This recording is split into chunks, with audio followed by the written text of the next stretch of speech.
कथा पूर्ण होने के बाद जब बेताल ने विक्रम से प्रश्न किया और विक्रम ने तर्क संगत उत्तर दिया, तब बेताल अदृश्य होकर वापस उसी पेड़ पर लौट जाता है जहां वह पहले लटका हुआ था। परंतु विक्रम भी कहां हार मानने वाला था, वह भी वापस उस पेड़ पर आया और पेड़ पर चढ़कर बेताल को पकड़कर फिर से योगी के पास ले जाने लगा। तब बेताल विक्रम से फिर कहता है, रात बहुत लंबी है और रास्ता भी, मैं तुम्हें एक कथा सुनाता हूँ, पर याद रखना मौन धारण किए रहना, जैसे ही तुम बोलोगे मैं वापस चला जाऊंगा। बेताल कहता है, सुनो विक्रम, यमुना के किनारे धर्मस्थान नामक एक नगर था। उस नगर में गणाधिप नाम का राजा राज्य करता था। उसी नगर में केशव नाम का एक ब्राह्मण भी रहता था। ब्राह्मण यमुना के तट पर जप तप किया करता था। उसकी एक पुत्री थी जिसका नाम मालती था। वह बड़ी रूपवती थी। जब वह विवाह योग्य हुई तो उसके माता पिता और भाई को चिंता हुई। संयोग से एक दिन ब्राह्मण अपने किसी यजमान की बारात में गया था और भाई पढ़ने गया था। तभी उनके घर में एक ब्राह्मण का लड़का आया। लड़की की माँ ने उसके रूप और गुणों को देखकर उससे कहा कि मैं तुमसे अपनी लड़की का विवाह करूंगी। किस्मत का खेल देखो, उधर ब्राह्मण पिता को भी एक दूसरा लड़का मिल गया और उसने उस लड़के को भी यही वचन दे दिया। इधर ब्राह्मण का बेटा जहाँ पढ़ने आया था वहाँ वह एक तीसरे लड़के से अपनी बहन के विवाह का वचन कराया। कुछ समय बाद बाप बेटा घर पहुँचे तो देखते क्या है कि वहाँ एक तीसरा लड़का और मौजूद है। दो उनके साथ आए थे। अब क्या हो? केशव और उसका परिवार इस बात का चिंतन कर ही रहे थे कि मालती का पति किसे चुना जाए। तभी केशव की पत्नी बुरी तरह रोती हुई घर से बाहर आई। केशव के पूछने पर उसने बताया कि मालती को सांप ने काट लिया। नियति का खेल देखो, जिस लड़की के लिए वर चुनने की चर्चा चल रही थी उसे सांप ने डस लिया।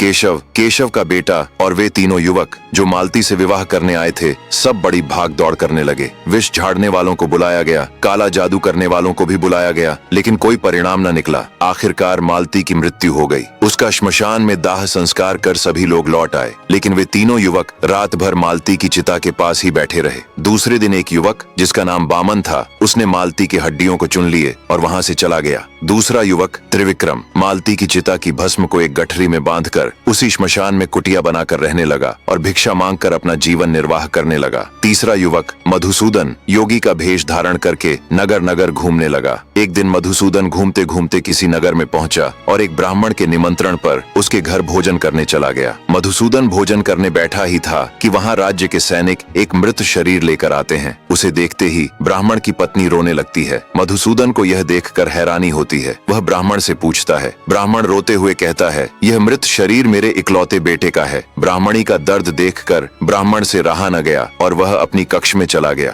थोड़ी देर बाद ब्राह्मण एक बहुत पुरानी पुस्तक और एक पात्र में पानी लेकर आता है। वह पुस्तक से एक मंत्र पढ़कर अपने बेटे पर छिड़क देता है। कुछ ही देर में उसका बेटा जीवित हो उठता है। ब्राह्मणी प्रसन्नता से झूम उठती है और अपने बेटे को गले से लगा लेती है। यह सब देखकर मधुसूदन को बड़ा आश्चर्य होता है। पूछने पर ब्राह्मण बताता है, यह संजीवनी विद्या है। इसके मंत्र से जो चाहे किसी को भी जीवित किया जा सकता है। फिर मधुसूदन पूछता है, क्या इसका प्रयोग उस पर भी हो सकता है जिसकी मृत्यु बहुत पहले हो चुकी हो? ब्राह्मण कहता है, हाँ बिल्कुल, उसे भी जीवित किया जा सकता है। इसके बाद सभी लोग भोजन कर सो गए, लेकिन मधुसूदन सोया नहीं। आधी रात बीतने पर उसने चुपके से संजीवनी विद्या वाली पुस्तक चुरा ली और निकल पड़ा। वह सीधे श्मशान पहुंचा जहां मालती का दाह संस्कार हुआ था। वहां उसकी मुलाकात त्रिविक्रम और बामन से होती है। तीनों युवक मिलकर प्रसन्न होते हैं और अपनी अपनी आप बीती सुनाते हैं। मधुसूदन भी सबको बताता है कि उसके हाथ एक ऐसी पुस्तक लगी है जिससे किसी भी मृत इंसान को जीवित किया जा सकता है। यह सुनकर सभी बहुत खुश होते हैं और मालती को दोबारा जीवित करने की योजना बनाते हैं। मधुसूदन कहता है, मालती को फिर से जीवित करने के लिए उसकी अस्थियां और भस्म की आवश्यकता पड़ेगी। तब बामन अस्थियां देता है और त्रिविक्रम भस्म। मधुसूदन संजीवनी विद्या से मालती को पुनः जीवित कर देता है। मालती के जीवित होते ही तीनों बहुत प्रसन्न होते हैं, लेकिन अगले ही पल आपस में झगड़ने लगते हैं। मधुसूदन कहता है, मालती संजीवनी विद्या से जीवित हुई है, इसलिए वह केवल मेरी है। बामन कहता है, संजीवनी विद्या किसी काम की नहीं थी। अगर मैं अस्थियां न देता तो कुछ नहीं हो सकता था, इसलिए मालती मेरी है। त्रिविक्रम कहता है, भस्म के बिना कुछ भी संभव न था, इसलिए मालती मेरी है। कहानी पूरी होते ही बेताल विक्रम से कहता है, राजन, उन तीनों के विवाद का निर्णय करके तुम यह बताओ कि मालती किसकी होनी चाहिए, और यदि जानते हुए भी तुमने मुझे ठीक ठीक नहीं बताया तो विश्वास करो तुम्हारे सिर के 100 टुकड़े हो जाएंगे। विक्रम कहता है, जो श्मशान में कुटिया बनाकर रहने लगा उसकी। अब ध्यान से सुनो बेताल, जिसने संजीवनी विद्या का प्रयोग करके मालती को जीवन दिया वह उसके पिता समान हुआ। जिसने मालती की अस्थियां रखी वह उसके पुत्र के समान हुआ, लेकिन जिसने मालती की भस्म अपने पास रखकर उसके प्रेम में वहीं पर कुटिया बनाकर रहने लगा, वस्तुतः वही मालती का पति होने योग्य है। यह सुनकर बेताल कहता है, बुद्धिमान विक्रम, तुमने ठीक उत्तर दिया, लेकिन तुमने बोला इसलिए मैं अब चलता हूँ। और फिर वह श्मशान में शिरीष के पेड़ पर जा लटकता है। तो दोस्तों, अगले अगले भाग में हम देखेंगे कि बेताल और विक्रम के बीच क्या घटित होता है। देखते रहिए विक्रम और बेताल।